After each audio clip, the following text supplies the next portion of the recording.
شرابی کی سزا کے بارے میں پہلی اور دوسری حدیث۔ انس رضی اللہ عنہ بیان کرتے ہیں کہ رسول اللہ صلی اللہ علیہ وسلم نے شرابی کو شراب پینے کی سزا میں چھڑی سے اور جوتے سے مارا۔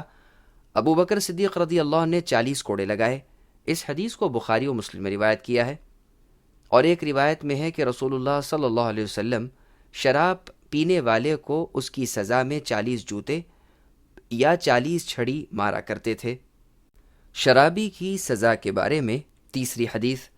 سائب ابن یزید رضی اللہ عنہ بیان کرتے ہیں کہ رسول اللہ صلی اللہ علیہ وسلم کے زمانے میں اور ابو بکر رضی اللہ عنہ کے دور خلافت اور عمر رضی اللہ عنہ کے دور خلافت کے آغاز میں شرابی انسان کو لایا جاتا، ہم اسے گھونسوں، جوتوں اور اپنی چادروں سے مارتے تھے، لیکن عمر رضی اللہ عنہ کے دور خلافت کے آخر میں شرابی کو 40 کوڑے لگائے جاتے، اور جب لوگ زیادہ ہی سرکش ہو گئے اور فسق و فجور میں مبتلا ہو گئے تو عمر رضی اللہ عنہ نے 80 کوڑے لگائے۔ اس حدیث کو بخاری نے روایت کیا ہے۔ شرابی کی سزا کے بارے میں چوتھی، پانچویں اور چھٹی حدیث۔ جابر رضی اللہ عنہما بیان کرتے ہیں کہ رسول اللہ صلی اللہ علیہ وسلم نے فرمایا، جو شخص شراب پیے اس کو درے لگاؤ۔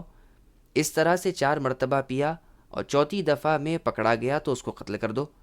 اس ارشاد کے بعد نبی صلی اللہ علیہ وسلم کے پاس ایسے شرابی گرفتار کر کے لایا گیا کہ جس نے چوتھی بار شراب پی رکھی تھی تو آپ نے اس کو درے لگوائے اور قتل نہیں کیا۔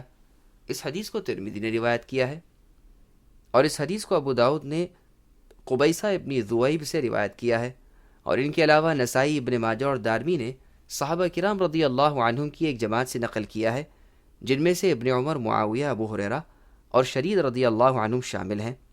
وضاحت: معلوم ہوتا ہے کہ ابتدائی اسلام میں شرابی کو چوتھی دفعہ شراب کے پینے میں قتل کر دیا جاتا تھا، پھر اس کے بعد یہ حکم منسوخ ہو گیا، جتنی دفعہ بھی پیے قتل نہیں کیا جائے گا، صرف درہ لگایا جائے گا، یعنی 40 یا 80 درے لگائے جائیں گے۔ واللہ اعلم۔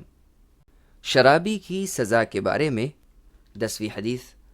عمیر ابن سعید نخعی بیان کرتے ہیں کہ میں نے علی رضی اللہ عنہ سے سنا، انہوں نے بیان کیا، اگر میں کسی شخص پر حد لگاؤں اور وہ اس سے فوت ہو جائے تو میرے دل پر اس کا کچھ بوجھ نہیں ہوگا، البتہ اگر شرابی انسان حد لگانے سے فوت ہو جائے تو میں اس کی دیت ادا کروں گا، اس لیے کہ رسول اللہ نے اس کی حد کا تعین نہیں فرمایا۔